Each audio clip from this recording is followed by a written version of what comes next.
Al cabo de 3 días, Gran Bretaña, Francia y sus respectivos imperios estaban en guerra contra la Alemania de Hitler.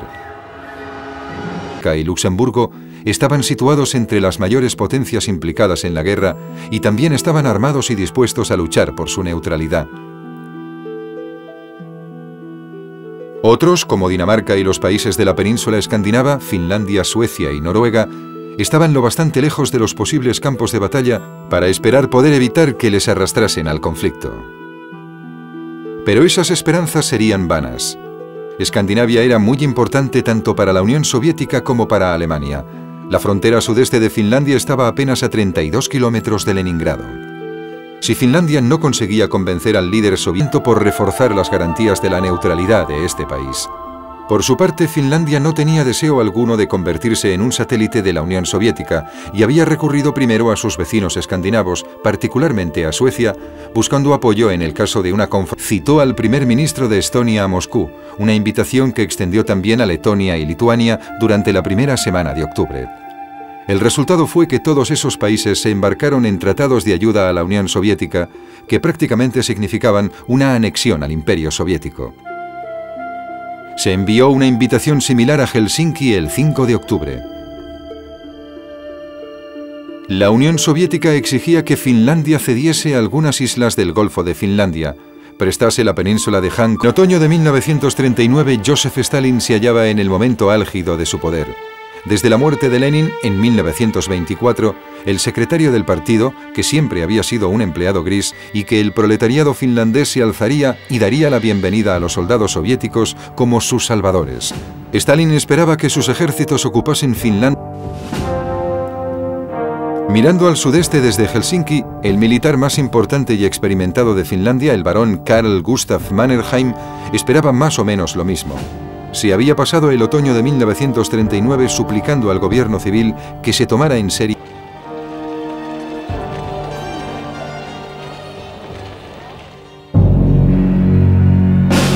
la estrategia defensiva.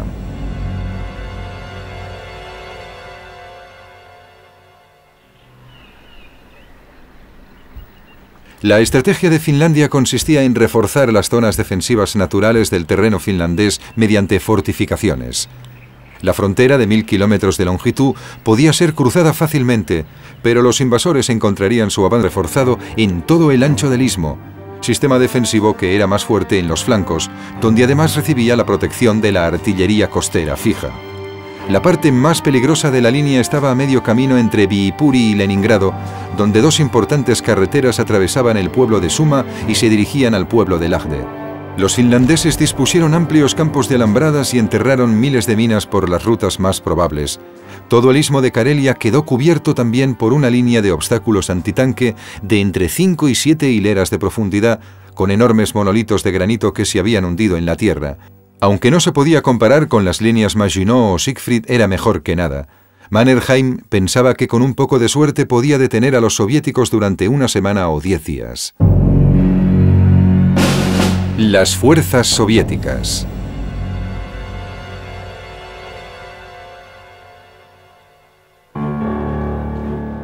La última semana, más cerca del conflicto.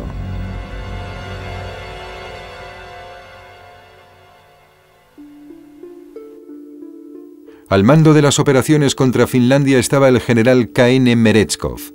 Trabajador y con un desarrollado sentido de lo políticamente posible, Merezhkov era además astuto. En un informe a su jefe de partido de Leningrado, le advirtió de los problemas inherentes de cruzar el peligroso territorio finlandés. El 29 de octubre, el comisario de defensa, K.E. Voroshilov, ordenó a Merezhkov que desarrollara un plan de operación. Sus comandantes de cuerpos, el general Harold Okist, que estaba al mando del segundo cuerpo, y el general Erik Henriks, que estaba a cargo del tercer cuerpo. Eran oficiales inteligentes, capaces de dar respuestas muy flexibles a las situaciones difíciles, pero les faltaba experiencia. Ambos hombres discrepaban con la opción de Mannerheim de una defensa por capas en el istmo de Karelia, y los dos eran mucho más partidarios de lanzar una contraofensiva cuando el ataque soviético inicial hubiese sido frenado. La tradición Jäger de los oficiales finlandeses se puso en práctica en la lucha en el bosque al no nivel. El bosque hacía que la iniciativa personal y las operaciones de pequeñas unidades, casi guerrillas, fuesen muy importantes. El tiro, la agilidad mental, las habilidades con la madera, la orientación, el camuflaje y la forma física eran básicos. Los finlandeses querían absorber los primeros ataques soviéticos, frenar al enemigo, dejar que se cansara y después contraatacar. La invasión soviética.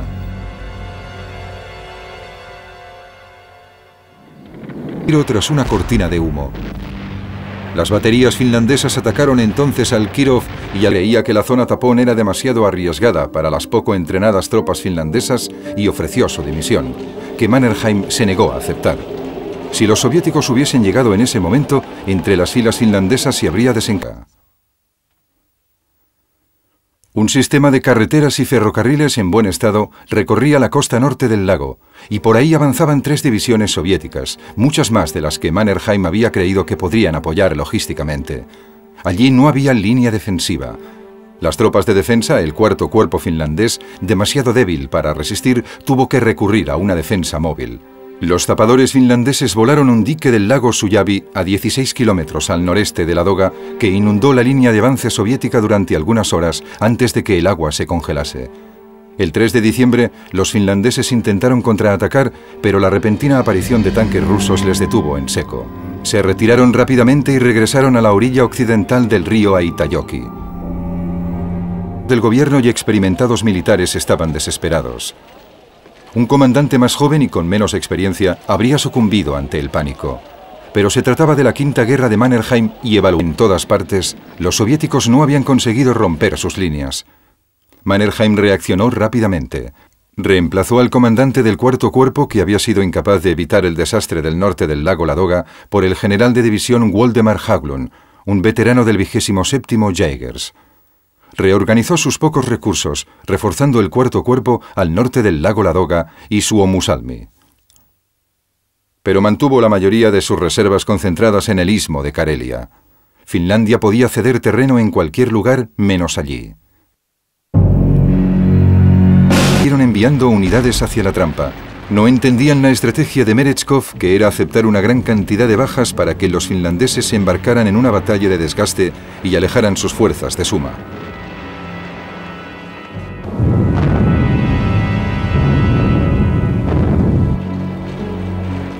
A las 11:30 la descarga terminó.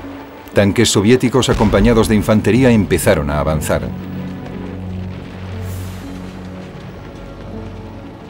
Los finlandeses esperaron hasta que llegaron a las líneas establecidas y abrieron fuego.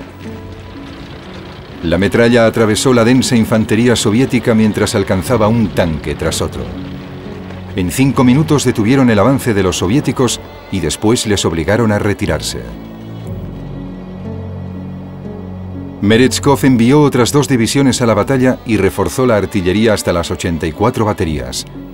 Aunque tenía esperanzas de atravesar la línea, creía que la lucha era tan intensa que debía haber atraído a las reservas finlandesas. Era el momento de cambiar el eje del ataque. A las 5 de la mañana del 17 de diciembre, Merezhkov lanzó su fuego de artillería más importante desde el del frente occidental a principios de noviembre de 1918. Obstáculos. Detrás de ellos rugían los tanques, acompañados por grupos de infantería rusa. Pero la cooperación entre infantería y blindados no fue buena. Mientras los tanques avanzaban, la infantería se quedó atrás y formaron huecos. Las ametralladoras finlandesas y los equipos de muchas salidas se convirtieron en mataderos. El 19 de diciembre, Merezhkov empezó a desesperarse. Le había prometido a Stalin la victoria para su cumpleaños, el 21 de diciembre. Mientras los batallones avanzaban sobre los campos de minas, limpiándolos con sus propios cuerpos, los tanques KV entraron en acción por primera vez. Un escuadrón de esos monstruos de 47 toneladas se abrió camino en una zona de la línea Mannertanques y disparó por la hendidura que utilizaba el conductor para poder ver, mientras otros lanzaban cócteles Molotov. Finlandeses perdieron 1.500 hombres el 23 de diciembre, un coste elevado. En otros lugares, las fuerzas finlandesas con equipos ligeros y poco entrenamiento devolvían los golpes a las columnas soviéticas. En los bosques al norte del Ladoga, batallones de esquiadores vestidos de blanco se movían rápidamente por los flancos de las columnas soviéticas, atacándoles desde todas direcciones. Desde esas fuerzas de guerrilla surgieron unos contraataques cada vez más impresionantes.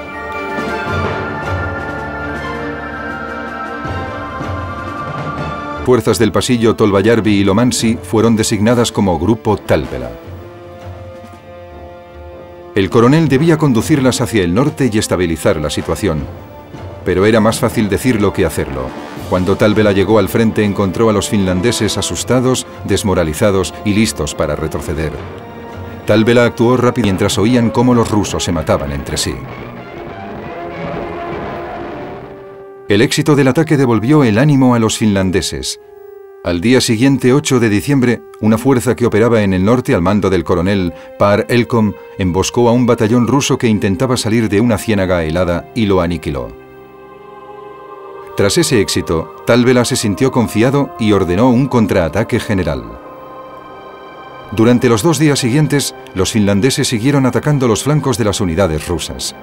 La temperatura era de 25 grados bajo cero, las montañas de nieve eran profundas y duras y los rusos no tenían esquís. Cuando los finlandeses avanzaban, los rusos devolvían el golpe con ataques aéreos que ayudaban a levantar la moral soviética, pero que en realidad tenían pocas opciones de localizar a su bien camuflado enemigo.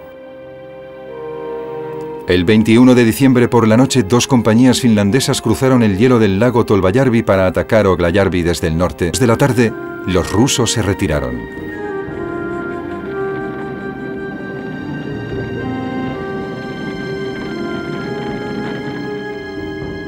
Los finlandeses siguieron presionando 2 días más, llegando hasta el río Aitojoki el 23 de diciembre. Mannerheim detuvo el ataque. Desde el inicio de la ofensiva, las fuerzas de Talvela, de 6.000 hombres, habían sufrido 2.000 bajas, de las cuales 630 habían muerto. La opción. Los 3.600 rusos del Moti de Lemeti intentaron atacar a mediados de diciembre. Las noticias de Finlandia habían sido recibidas en el Kremlin con inquietud, después con alarma y finalmente con ira.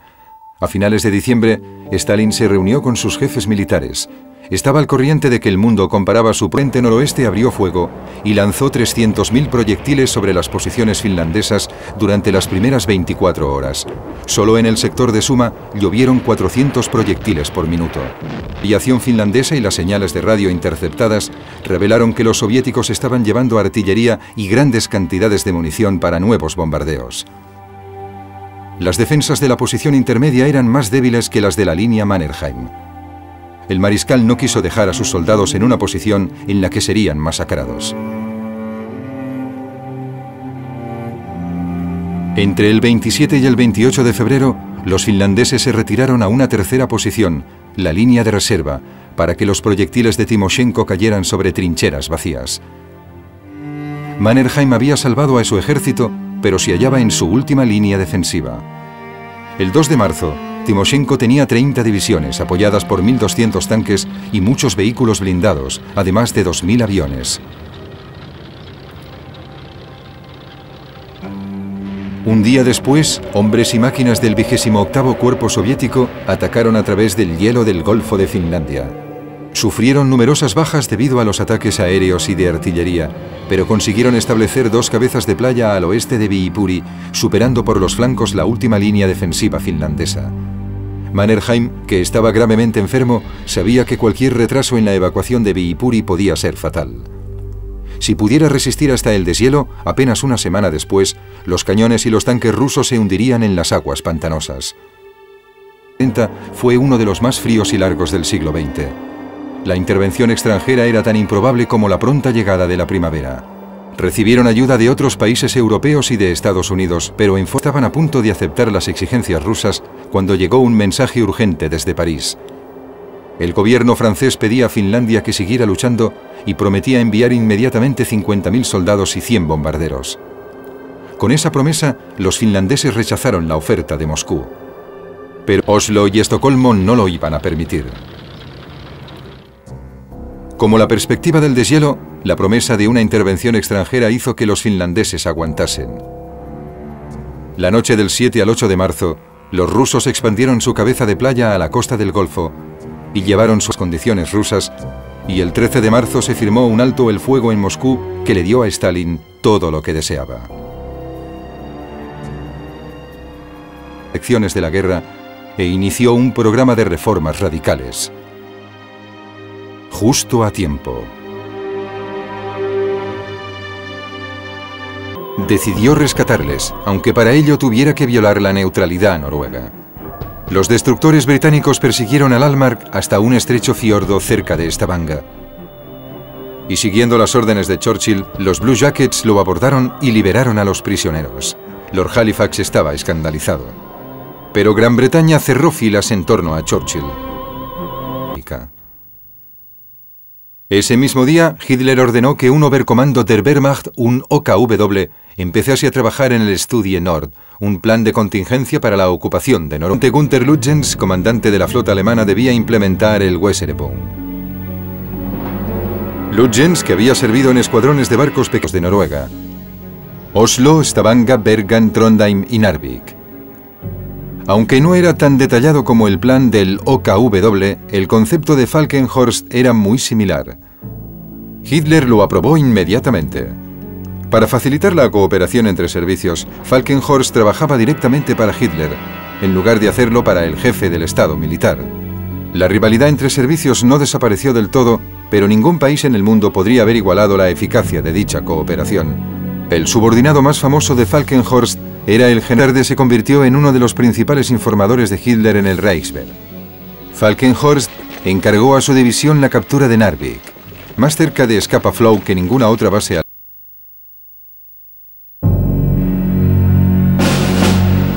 Fuerzas aéreas y armas. Alemania.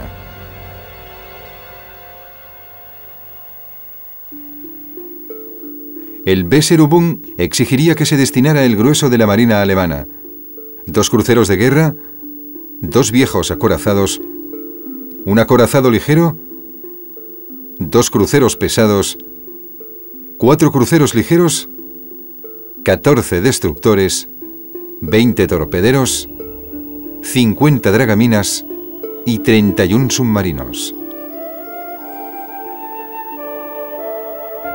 Los más potentes eran los cruceros de guerra Scharnhorst y Gneisenau.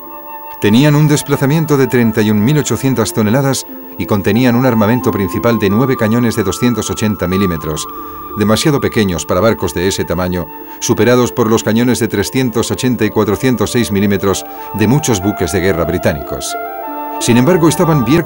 Su blindaje no era mejor que el de un crucero pesado, y con una velocidad máxima de 26 nudos, significaba que era más lento que la mayoría de acorazados modernos. A pesar de su formidable aspecto, el Lützow y los demás acorazados ligeros tenían un diseño defectuoso. Los cruceros pesados Almirante Hipper y Blunger, con un diseño más convencional, estaban entre los más efectivos de su clase en cualquier armada del mundo. Estaban bien blindados, tenían un desplazamiento de 14.000 toneladas y 8 cañones de 200 milímetros y 12 cañones de 100 milímetros. Muchos destructores alemanes estaban armados con cañones de 150 milímetros, lo que los convertía en armas letales en las acciones contra otros destructores. Y el establecimiento de las primeras bases aéreas en Noruega, porque los aviones con base en Alemania solo podían alcanzar el tercio sur del territorio noruego. El excelente ME-109 de la Luftwaffe podía llegar hasta la costa sudeste de Noruega. Solo disponía de un mayor alcance el Messerschmitt Bf-110 de 2 motores. La bestia de carga de los escuadrones de bombarderos alemanes, el Heinkel He-111, tenía una capacidad de bombas amplia, pero no disponía de protección. El Junkers Ju-88 era un avión mucho mejor, con mayor alcance, ligeramente más rápido y capaz de llevar apenas un poco menos de peso en bombas. El Ju-88 era igual de eficaz como caza y como bombardero en picado. Cuando se establecieran en el sur de Noruega, los alemanes podrían desplegar el Junkers Ju-87 Stuka, el mejor bombardero. Aún así, en la expedición se incluyeron tropas especialistas. Como las compañías de Fallschirmjäger, tenían la misión de alcanzar objetivos clave al principio de la campaña. Las más famosas eran la segunda y la tercera división de montaña, compuestas por austríacos, aunque incluían algunos bávaros.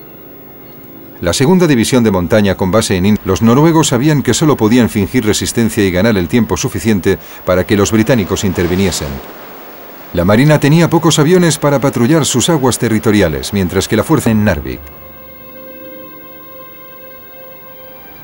El resto de la Armada, 7 destructores y 40 barcos de torpedos y cañones relativamente modernos, patrullaban la costa. El ejército, una milicia construida alrededor de pequeñas unidades, llegaba a los 106.000 hombres, organizados en 6 divisiones, cuando se movilizaba completamente fuerzas y armas, Gran Bretaña y Francia.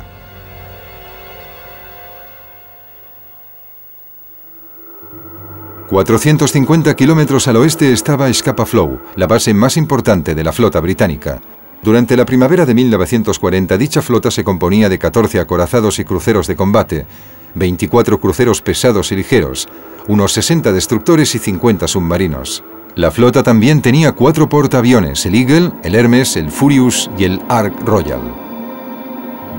El talón de Aquiles de esta inmensa fuerza era su vulnerabilidad ante los ataques aéreos. Los barcos tenían más blindaje en las cubiertas y armas de ángulo alto, pero solo eran precisas cuando el barco no se movía por el oleaje y eran lentas. Para mejorar el fuego antiaéreo, la Marina empezaba a utilizar buques antiaéreos. A horas del 7 de abril, el almirante Lütjens dio la orden al Gneisenau de reunirse con el crucero de batalla Scharnhorst y 10 destructores que llevaban 2.000 soldados a Narvik.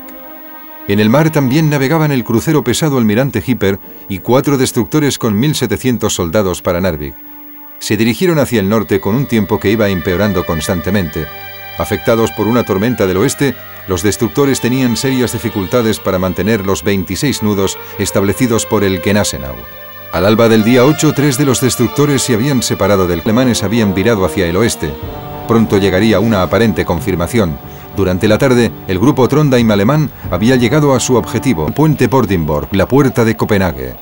Al mismo tiempo, otros paracaidistas tomaron la mayor base de la Fuerza Aérea danesa en Aalborg, en el Skagerrak.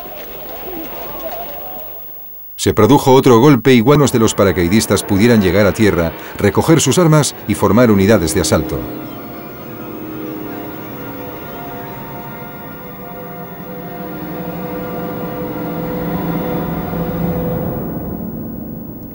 Stavanger fue el primer ataque con paracaidistas. Los Fallschirmjäger habían conseguido su objetivo, pero las bajas habían sido importantes.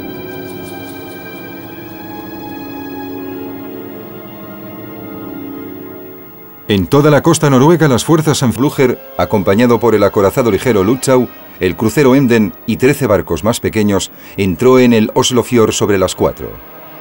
Una hora más tarde, mientras los alemanes pasaban por Drubak, donde el fiordo se estrechaba, las baterías noruegas abrieron fuego. Alcanzaron al Blücher, que explotó y se hundió con más de 1.000 hombres a bordo. Los HE-111 rugieron sobre las baterías. Los Gloster Gladiator. Mientras el gobierno se retiraba a Lillehammer, a la entrada del valle de Gudbrandsdal, se formaron grupos de batalla noruegos en las zonas rurales del sudoeste, el sudeste y el norte de Oslo, en las afueras de Bergen y Trondheim y al norte de Narvik.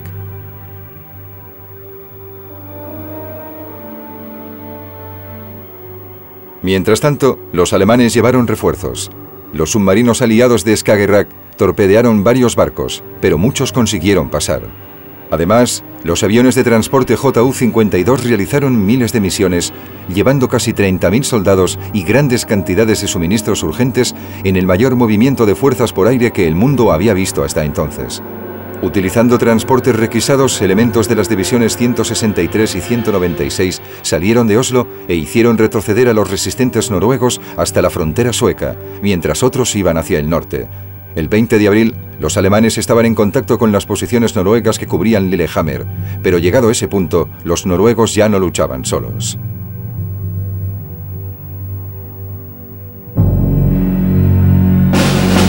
Primera batalla de Narvik.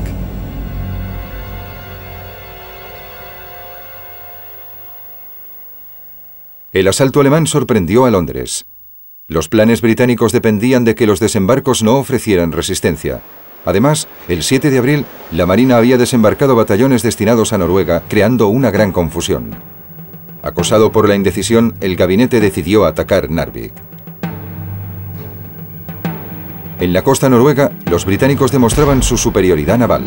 Los submarinos Mientras su flota salía del fiordo, el Wolfgang Schenker, el Erich Kellner y el Erich Giese emergieron del fiordo Erjangs y empezaron a perseguirlos. Desde el fiordo, visibilidad debido al humo, el cuarto destructor, el Hotspur, chocó contra el Hunter y lo hizo volcar, convirtiéndolo en un blanco fácil para los 3 destructores que los perseguían. En la entrada del fiordo, los destructores británicos supervivientes se encontraron con el barco de suministro de municiones alemán Rauenfels. Regresaron el 13 de abril con 4 modernos destructores Tribal Class de casi 2000 toneladas, el Bedouin, el Punjabi, el Esquimo y el Cossack, y 5 pequeños destructores, el Hero, el Forester, el Foxhound, el Kimberley y el Icarus. Les acompañaba el A, que desapareció en el fiordo y se unió al Ludemann, el Schenker y el Arnim. Al virar, los cañones de 380 milímetros del Warspite apuntaron al Kellner. Causaron daños en 3 destructores británicos, pero al final quedaron reducidos a escombros. Fue como aplastar guisantes, según afirmó el capitán Crashley, el comandante del Warspite.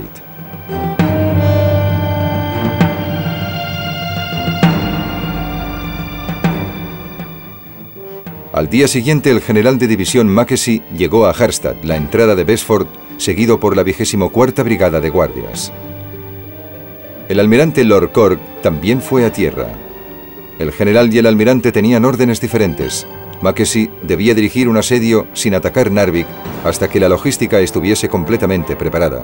Lord Cork debía atacar en el fiordo y sacar partido del estado. 30 bombarderos enemigos destrozaron literalmente Namsos. En ese momento, Carton de Wiart había enviado parte de la Moriforce a unos 90 kilómetros al sur, hacia Trondheim.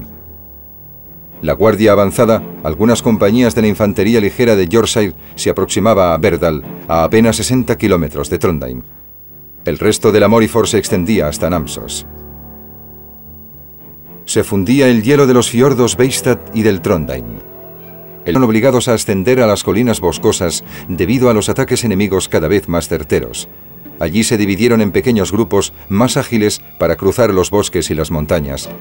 Muchos fueron capturados, otros encontraron cobijo entre los granjeros y otros se dirigieron a Suecia.